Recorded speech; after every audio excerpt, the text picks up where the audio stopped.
Queridos amigos, amigas, boa noite. Meus votos de uma boa, agradável e edificante noite. Encontro nesta seara de luz, né, que seja abençoado para todos nós aqui presentes, encarnados e desencarnados. Que nós possamos aproveitar ao máximo possível cada instante que nós passamos nesta seara de luz, para onde eu retorno sempre com muita alegria, amigos, sem muito tempo, né? E tentando contribuir de maneira modesta com o trabalho que é realizado nesta casa aqui, trabalho de divulgação da doutrina espírita, trabalho de promoção social e, acima de tudo, de assistência espiritual que vem sendo prestado a dezenas, centenas de irmãos e irmãs nossas que abordam aqui. Então, nós queremos, desde já, desejar que todos os trabalhadores aqui continuem recebendo da espiritualidade maior a luz, a inspiração, a força para a continuidade desse trabalho tão importante. Como foi dito, então, e deve ser do conhecimento de todos, que nós realizamos recentemente, tivemos mais um aniversário da doutrina espírita que completou 169 anos, agora em abril. E nesses quase já 2 séculos, né, de existência, então aí o Espiritismo vem apresentando à humanidade uma proposta filosófica, holística, que nos leva a uma compreensão mais abrangente, integral, acerca de quem nós somos, de onde nós viemos, para onde seguiremos após o fenômeno, ainda para muitos, intrigante da morte física.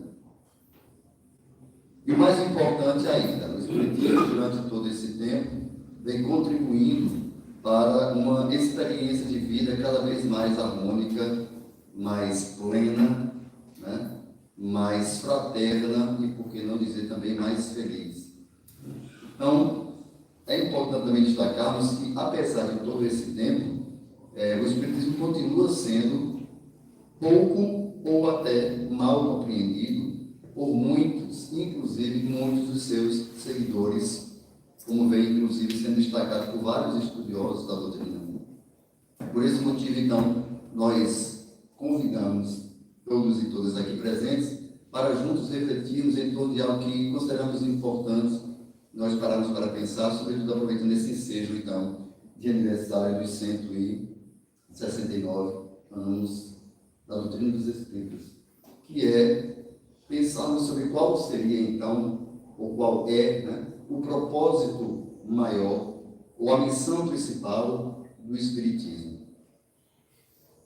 Para tanto, nós recorremos, na verdade, à leitura de algumas das obras, né, basilares que compõem a codificação espírita, que, como todos nós sabemos, em formato de 5 importantes livros, e também alguns outros livros complementares, no meu caso, do que é o Espiritismo, lançado por Allan Kardec, 2 anos após o lançamento do Livro dos Espíritos, um livro bem didático, de introdução ao conhecimento espírita, que eu acho que todos nós deveríamos ler e até reler, né? Assim como os demais outros livros. Também recorremos a um valioso periódico, que esse ainda é muito pouco lido pelos espíritas, que é a Revista Espírita.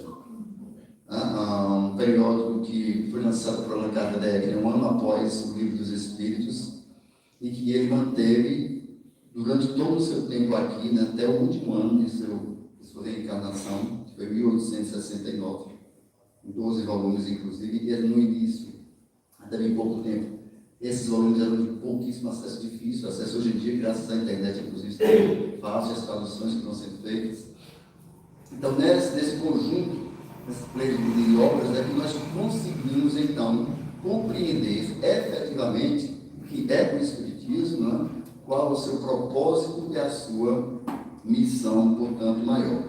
E aí, nesse sentido, é importante já de início nós destacarmos que a missão maior, o principal do Espiritismo, não é a de falar sobre a continuidade da vida após a morte, ou mesmo sobre a realidade do mundo espiritual, uma vez que nós já sabemos que isso já vinha sendo feito, continua sendo feito pelas religiões, inclusive milenares, né? Estão aí há séculos. Mas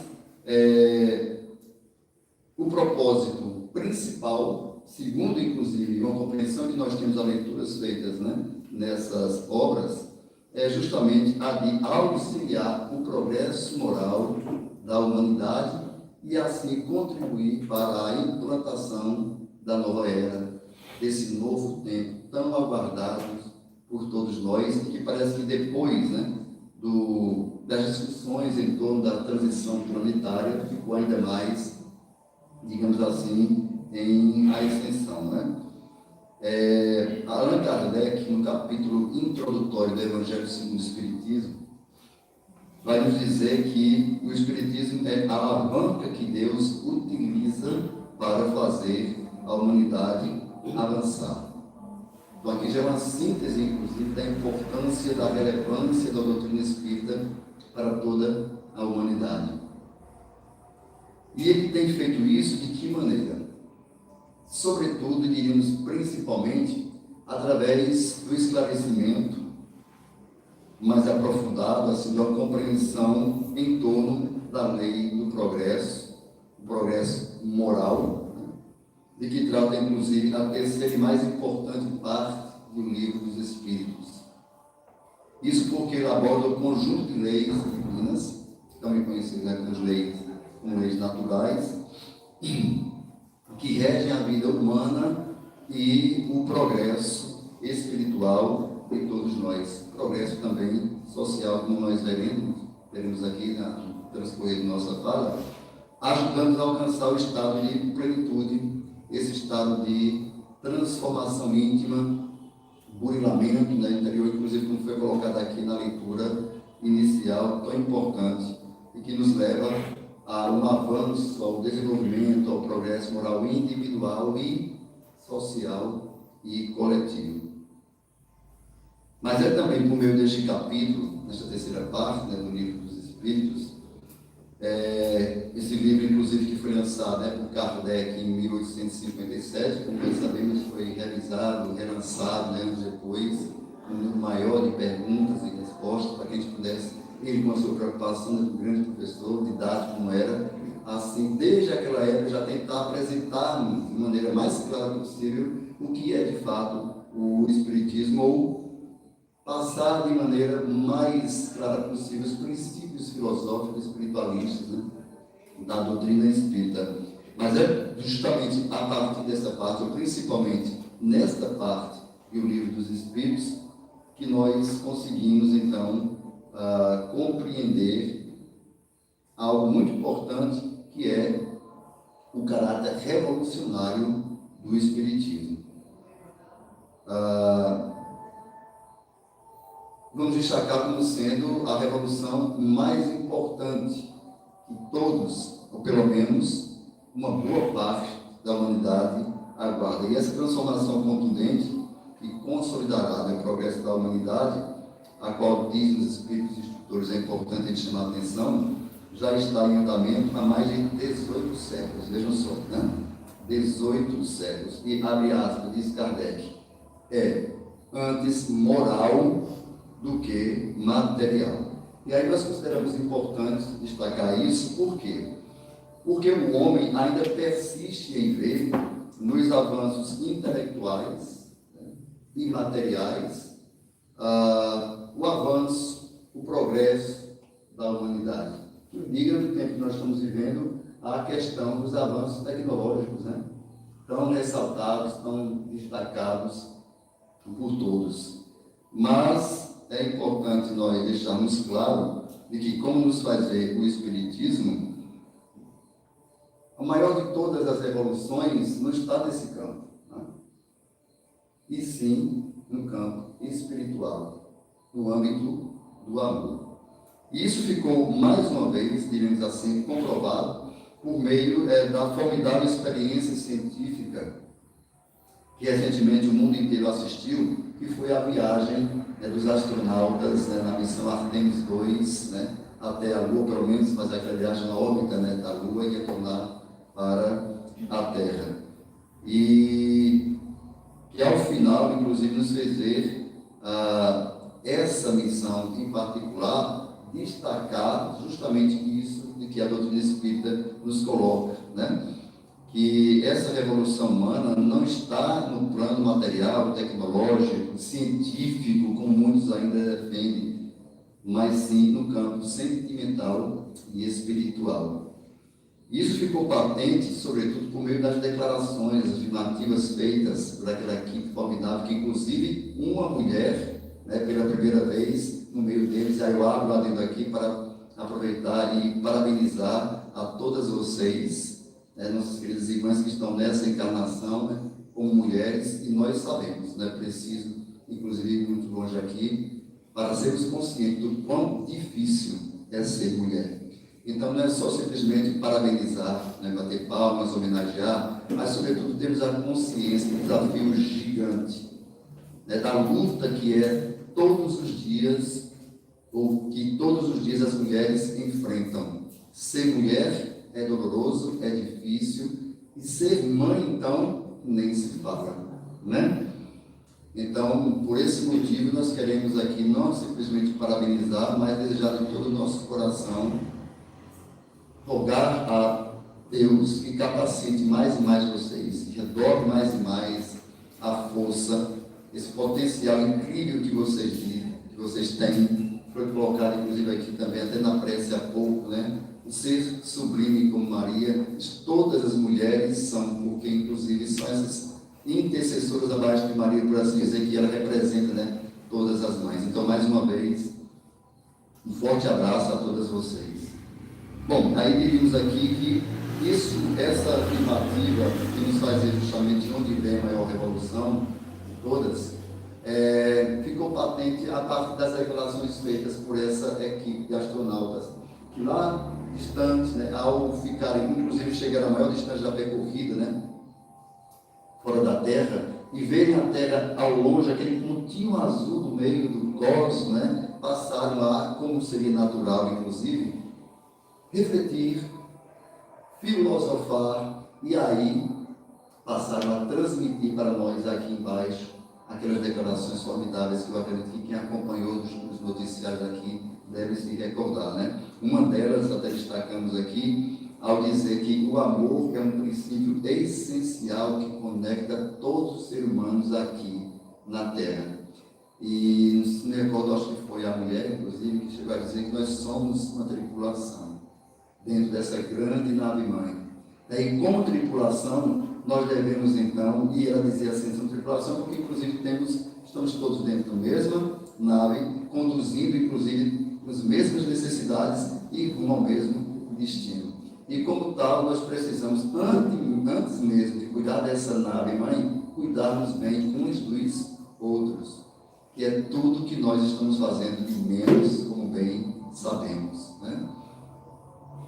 E precisa fazer outras declarações, uma delas, inclusive, também chamamos a atenção, que foi que quando vem de nós, pessoas, né, líderes espiritualistas, é até comum, não tem nada de novo, mas quando vem de cientistas, né, como esses, astronautas, fazerem declarações, citarem Jesus, inclusive, como foi o caso de um deles, né, quando falaram do amor, da necessidade que nós temos de amarmos, e aí colocar Jesus como grande exemplo nesse sentido da humanidade.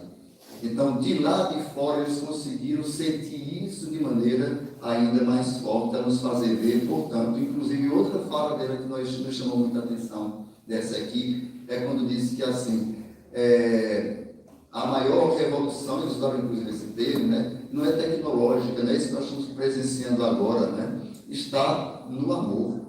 Nós precisamos nos conscientizar disso para transformarmos, inclusive, esse mundo, esse lindo planeta azul que nós vivemos e que ainda continua sendo tão maltratado. Portanto, isso não é novidade para nós espíritas, porque o Espiritismo coloca justamente isso, né? O tempo inteiro, inclusive.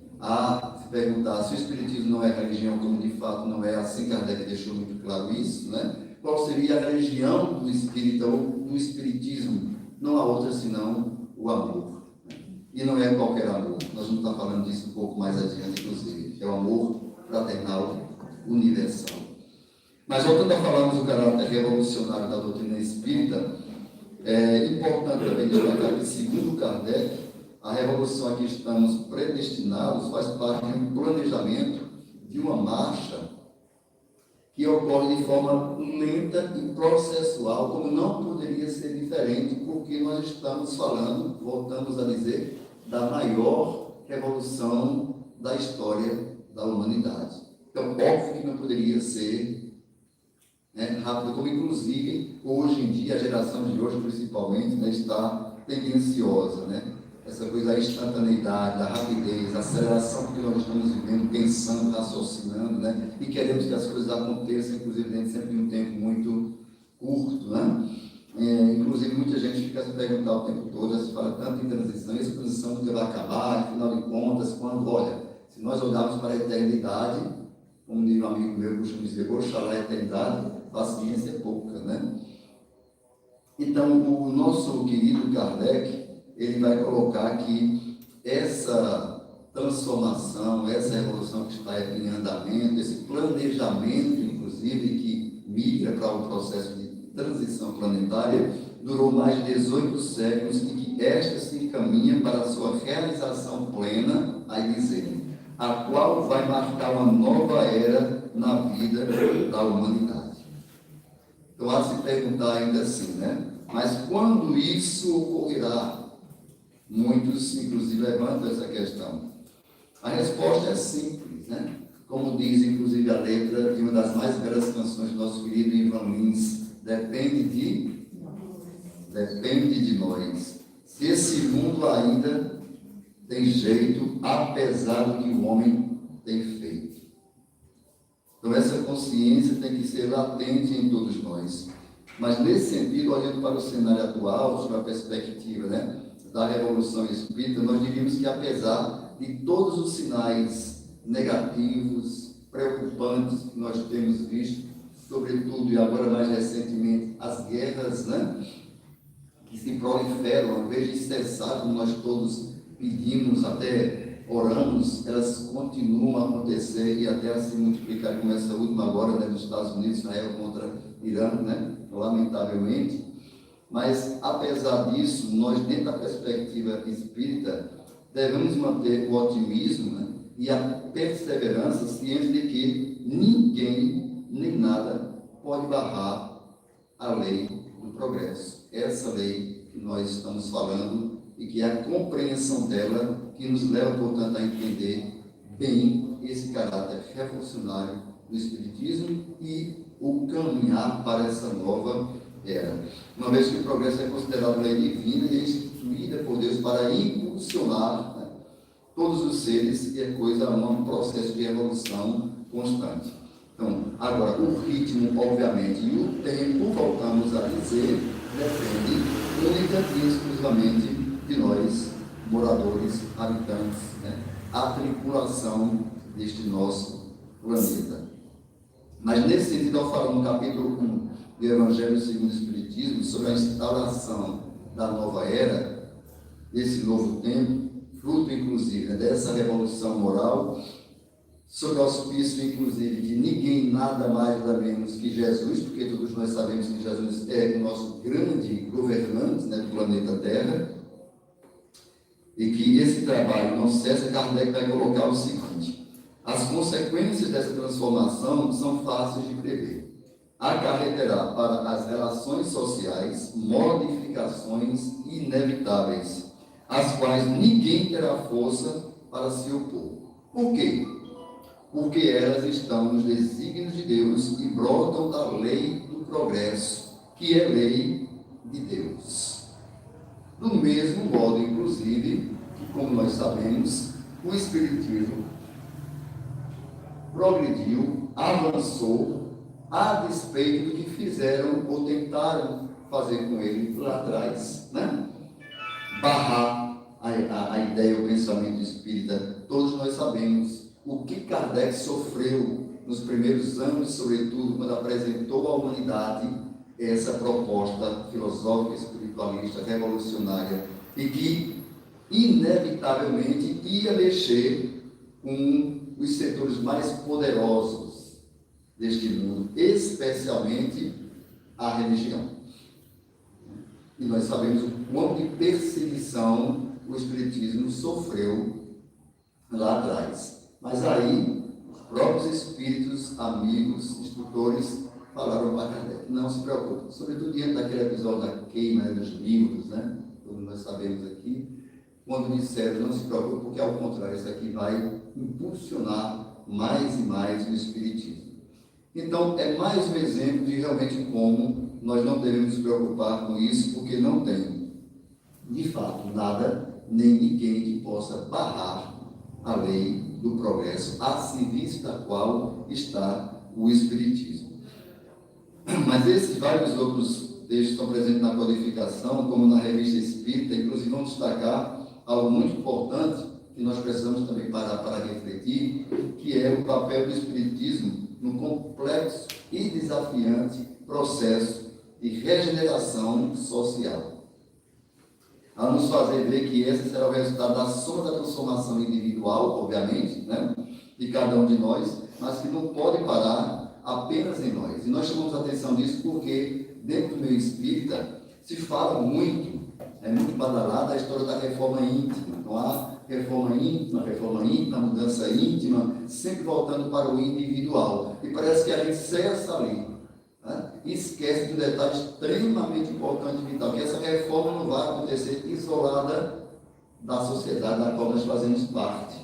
Nós somos sujeitos espirituais, nós somos sujeitos sociais quando aqui estamos encarnados e precisamos dar a nossa contribuição para a coletividade, pensarmos e agirmos coletivamente. E essa é a melhor maneira de nós combatermos as duas maiores e piores chagas morais da humanidade, responsável por todas as misérias morais e sociais, que todos nós somos carecas de saber que são elas: o orgulho e o egoísmo, né? E parece que uma má compreensão, inclusive, desse aspecto de revolução social a que o Espiritismo está a serviço, é que nós precisamos, então, avançar. Não é à toa, né, que lá no Livro dos Espíritos, capítulo 7, a terceira parte, está lá, né, especificamente, um conjunto de textos falando sobre lei e sociedade.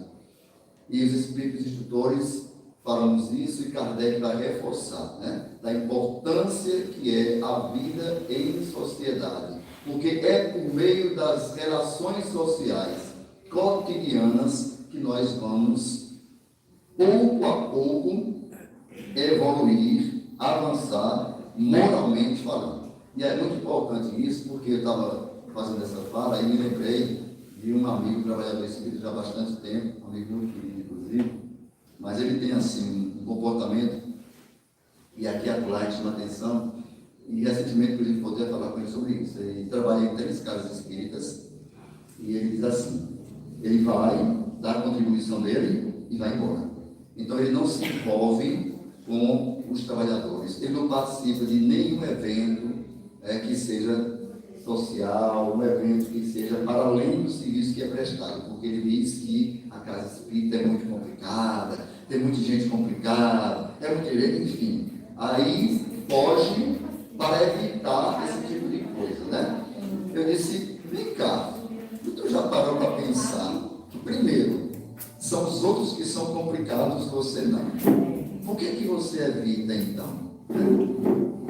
Será que se nós evitarmos esses contatos, ora, se dentro da casa espírita acontece isso, esse isolamento, que virá fora da casa espírita? Então, sabe, refletir mais sobre isso. Lê essa parte, capítulo 7, do Livro dos Espíritos, para tu compreender bem a necessidade que nós temos de, pelo contrário, nos envolver, por mais que sejamos poucos espinhos. Mas a gente vai tirando os espinhos aqui, pouco a pouco, né? E aí, quando a gente aprender a conviver de maneira mais respeitosa, harmônica, nos tolerando uns aos outros, que é tudo que nós ainda não fazemos, aí sim, esse processo de revolução, de progresso, vai estar avançando. Mas enquanto tivermos esse tipo de comportamento, fica difícil. Então vejam só o que nos diz Kardec a respeito disto, lá no item 350 do Livro dos Médiuns, que muita gente, inclusive, pensa que o Livro dos Médiuns só fala sobre a mediunidade em si, né? No meio do engano. Todas as obras espíritas falam sobre esse que é o propósito maior do Espiritismo, contribuir para o progresso moral da humanidade e, consequentemente, instaurar um novo tempo, a nova era. Lá diz ele, nesse tópico: apenas crer na existência dos espíritos e não tornar-se uma pessoa melhor, mais benigna e indulgente para com os seus semelhantes, não determina a transformação individual e da sociedade. Então, mais uma vez, destacando aqui, portanto, a necessidade que nós temos de associar essa mudança íntima, essa tal reforma íntima, transformação moral interior, com a convivência social, com o coletivo. Aí Kardec vai mais além, nesse mesmo tópico, e diz: que importa crer na existência dos espíritos se essa crença não faz que aquele que a tem se torne melhor? E é muito importante isso, porque se nós não nos atentarmos a isso, nós vamos estar repetindo o que os religiosos, dentre todas as religiões, todas as correntes religiosas fazem. Com todo o respeito que eu sei que tem gente moralmente evoluída em todas elas, né? Eu vim passando, quando eu vim para cá, e vi que a igreja estava cheia, em uma das cidades aqui. Tinha gente em pé, olhando lá de fora da porta. E eu pensando sobre justamente essa fala aqui, né, e uma coisa leva a outra sempre, meu Deus. Se um terço que estiverem dentro dessas igrejas lotadas, né, tiverem dentro dessa proposta que Kardec me chama a atenção, lá, seja onde eles estiverem, qualquer que seja, né, a religião, mas realmente colocando em prática a essência dos ensinamentos cristãos, como nós estaríamos muito, mas muito melhor. Como esse planeta azul seria ainda mais limpo, como nós estaríamos tão mais próximo dessa tal transição planetária. Só que essa demora se dá justamente pelo fato que nós sabemos que a grande maioria esmagadora dos religiosos e ditos espiritualistas, seja o que for, ainda não se atenta, ou pelo menos não se esforça para esse chamado que Kardec nos faz aqui, né? E de nos perguntarmos, então, ao ler esse trecho, mas melhor de que forma? Como assim nos tornarmos melhor? E Kardec, como grande educador, sempre muito preocupado, né, em ser didático o máximo possível, ele lá coloca: mais benigno e indulgente para com seus semelhantes e mais humilde e paciente nas adversidades. E aí eu fico, toda vez que eu leio esse trecho, perguntando: meu Deus, como nós ainda estamos distantes, porque diante das adversidades, o que a gente costuma fazer? Onde é que está a nossa fé robusta, que é a fé que é proposta pelo Espiritismo, né? Raciocinada e robusta, e não a fé vacilante que ainda temos. Diante das adversidades, a gente costuma, quando não murchar, querer se entregar, e até mesmo ter uma DR com Deus, né? Porque parece que só nós estamos tendo problemas, ou o nosso problema é o maior de todos, né? Não costumamos olhar de lado nem para trás, para termos um parâmetro e vemos que o nosso problema é esse que a gente diz não suportar, de não aguentar mais, ele é tiquinho de nada perto do problema daqueles que estão tão próximos de nós, mas que nós, dado o nosso egoísmo, não queremos enxergar. Indulgente para com os seus semelhantes, pensa maiores comentários, né? O grau de intolerância que nós estamos vendo, né, por toda parte, é assustador. Inclusive, voltamos aqui a botar no nosso vídeo, né, dentro das casas espíritas, dentro do movimento espírita, é inconcebível que nós temos visto. Estamos agora prestes a entrar em mais um processo, né, tenebroso de disputa eleitoral, e nós sabemos, já é previsível que vai acontecer dentro e fora do movimento espírita, né? Essa polarização tóxica que ainda está aí por toda parte, ao ponto de muitos não se respeitarem e passarem a se degladiar, inclusive, a partir das diferenças políticas e ideológicas. Nós ainda não aprendemos a lidar com as diferenças, veja só. Uma coisa tão básica, né? Que todos somos diferentes uns dos outros. E quão chato seria se não fosse assim. Já imaginou? Um mundo cheio de Milcado, cheio de Rosino, cheio só de Ítalo. Não poderia nem deveria ser. Então a gente precisa avançar muito nesse sentido para entendermos o que é ser indulgente para com os nossos semelhantes. Avançando mais ainda nessa compreensão, o Espiritismo ajuda-nos também nesse sentido de nos fazer avançar nesse progresso moral, nessa revolução maior. E um ponto muito importante que nós, ao fazermos essa releitura, nós chegamos a ele, que é justamente ao apresentar de maneira clara, racional e não mais metafórica, como fazem as religiões dogmáticas, né? As provas irrecusáveis em 3 pontos que são muito importantes para todos nós, para que a gente possa, então, se tornar seres mais conscientes. São elas, a vida futura, e aí todas as obras espíritas trabalham muito em cima disso, né?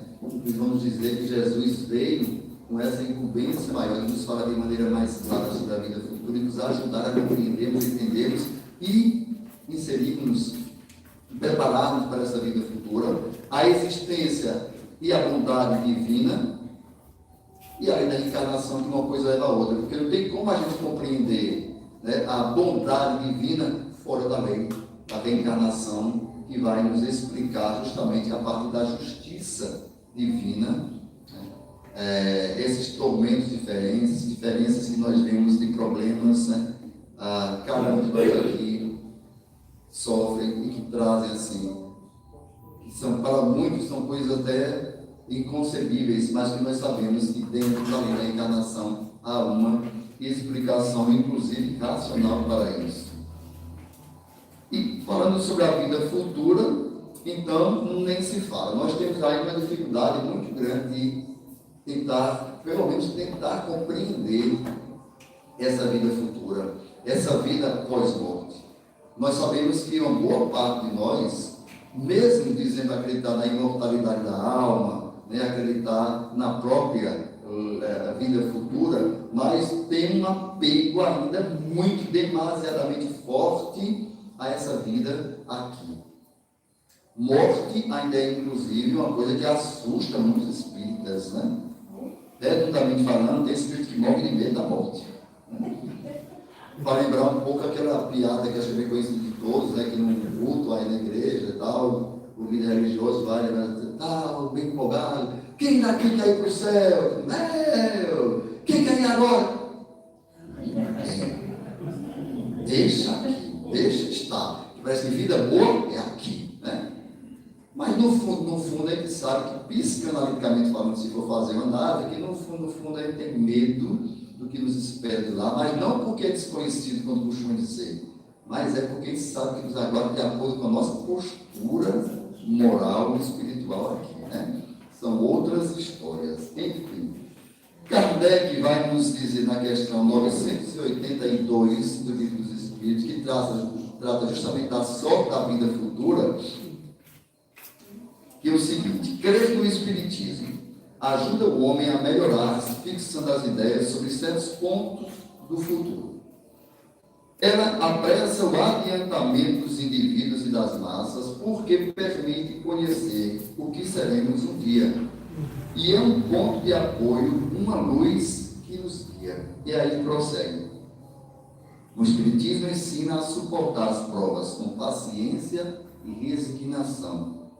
Ele dizia: os atos que podem retardar a felicidade futura, e é assim que contribui para essa felicidade. Então, mais uma vez, se nós tivermos essa compreensão, nos esforçarmos para realmente vivenciar isso que a doutrina espírita nos coloca, como nós, então, estaremos contribuindo para essa transformação do nosso planeta. Lá no livro que é o Espiritismo, que nós citamos já aqui, lançado por Kardec em 1859, ele vai nos dizer: a crença na vida futura, mostrando a perpetuidade das relações entre os homens, estabelece entre eles uma solidariedade que não se quebra na tumba. Desse modo, essa crença muda o curso das ideias. O problema é que, voltamos a dizer, todavia, entretanto, nós parece que ainda duvidamos e muito, parece que somos ainda céticos em relação a essa crença da vida futura. Lá na questão 798 do Livro dos Espíritos, que trata inclusive da influência dos espíritos no progresso da humanidade, está posto que, abre aspas, se tornará uma crença, o Espiritismo, se tornará uma crença geral e marcará uma nova era na história da humanidade. Então, apontando para aquela máxima que eu acredito que todos aqui já devem ter ouvido, de que o Espiritismo será não a religião do futuro, mas o futuro das religiões. Uma era que certamente será marcada não mais pelo credo religioso, proselitismo de todas as religiões, que é o que mais a gente vê e continua vendo aí, que inclusive a história da humanidade deixa muito claro isso, que as religiões terminam segregando, separando, muito mais do que agregando os seres humanos. E aí eu entendo muito bem aquele trecho que John Lennon, quando colocou na sua música Linda Imagine, imagina muito sem religião, que muita gente não compreendeu, jogou pedra nele, ateu para lá, etc. Mas uma análise mais bem cuidadosa nos faz ver a crítica que ele fazia ali, porque é o que a gente continua vendo até hoje. Qual a contribuição efetiva das religiões dentro dos seus conjuntos de corpos dogmáticos, Os discursos que nós temos visto, inclusive nos púlpitos das igrejas, propagando o ódio, a intolerância. Isso é algo inconcebível. A gente precisa ultrapassar, superar, ir para além da religião propriamente dita. E é essa a proposta do Espiritismo. Lá no capítulo 11 do Evangelho segundo o Espiritismo, Kardec vai nos dizer que é a lei de união que substitui a personalidade pela fusão dos seres e extingue as misérias sociais, nos fazendo ver, portanto, voltamos a dizer aqui, que a religião que o Espiritismo defende, propaga, não é outra que não o amor fraternal universal. Esse sentimento maior e sublime que nos faz olhar um para o outro sem distinção de raça, de cor, de credo, principalmente, porque a diferença de credo ainda é um dos motivos de ataques, até de guerras, Enfim, é esse amor que nós precisamos compreender, mas mais do que isso, nós precisamos nos esforçar para vivenciar a partir das nossas relações cotidianas, da nossa postura diante de todos ao nosso redor, a começar, como nós sempre temos dito, no primeiro e maior laboratório, que é a família, mas que não para nela, que vai para a casa espírita, que vai para o ambiente de trabalho, que vai para as pessoas com que a gente transita nas ruas, Então nós precisamos ter essa consciência. Portanto, que esse sentimento possa encontrar guarida em nossos corações, em nossas mentes, em nossas almas, tornando-nos herdeiros deste planeta que está em processo de transição. O tempo que durará isso, mais uma vez nós dissemos, nós não sabemos, mas somos responsáveis por esse tempo. Dependerá sempre de cada um de nós. Nós precisamos só, enquanto espíritas, compreendermos e entendermos bem a contribuição do Espiritismo para que nós possamos, assim, dar a nossa contribuição individual. Como nos faz ver Emmanuel, lá no livro Roteiro, através da psicografia do nosso inesquecível, Chico Xavier, a nos dizer que o Espiritismo trabalha, acima de tudo, o processo libertador das consciências, a fim de que a visão do homem alcance horizontes mais altos, cada vez mais altos, que a gente ultrapasse a barreira, inclusive, do credo, mas que vá além, a partir, inclusive, da ótica da fé raciocinada e da fé robusta. Eu vou terminar aqui minha fala com a leitura de um trecho que eu acho importante, um discurso proferido por Allan Kardec, na Sociedade Parisiense de Estudos Espíritas, porque justamente foi a partir dessas reuniões, né, como nós sabemos, que brotaram aí, brotou a ideia da Revista Espírita, né? Todas as edições advinham justamente desse esforço coletivo dos nossos irmãos estudiosos que levavam muito a sério o Espiritismo. E aí, um dos discursos proferidos por Allan Kardec, ele vai nos dizer: com efeito, o Espiritismo é um laço fraternal que deve conduzir à prática da verdadeira caridade cristã, todos quanto compreendem na sua essência, porque ele tende a fazer desaparecer sentimentos de ódio, de inveja e de ciúmes que dividem os homens. Mas essa fraternidade não será a de uma seita, não será de uma religião, né? Podemos dizer também. Para estar em conformidade com os divinos preceitos do Cristo, deve abarcar a humanidade inteira, pois todos os homens são filhos de Deus. Todos nós, portanto, na qualidade de filhos de Deus, devemos olhar como iguais e irmanados, portanto, pelo sentimento maior que nós somos convidados, especialmente pelo nosso divino mestre, modelo e guia, que é Jesus, a nos chamar para fazer brilhar a nossa luz. E quando a gente tiver assim, feito vagalumes espirituais, imagina a beleza que esse planeta da Terra vai resplandecer, né? Que nós consigamos, portanto, mais uma vez eu digo, dar a nossa contribuição aqui.